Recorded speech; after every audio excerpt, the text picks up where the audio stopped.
গেছে তাদের যারা কাফের। কারা কাফের? দেশে নেই। কোন মানুষ যদি কাফেরকে কাফের না বলে, কাফের ধারণা না করে, সেও কাফের। এক কথা বুঝতেছেন? আপনি কাফেরকে কাফের মনে করেন না, ধারণাও করেন না, মনে করেন না আমার মতোই মুমিন, আপনিও কাফের হয়ে যাবেন।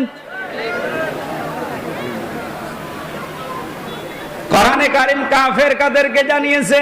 ইন্নাল্লাযীনা কাফারু বিআয়াতিনা। কাফেরের যতগুলো সংজ্ঞা আছে, এক নম্বরে আল্লাহর কোরআনের আয়াতকে যারা মিথ্যা মনে করে এরা হচ্ছে কাফের। এদেশে এরকম মানুষ নেই? আরো জোরে বলেন।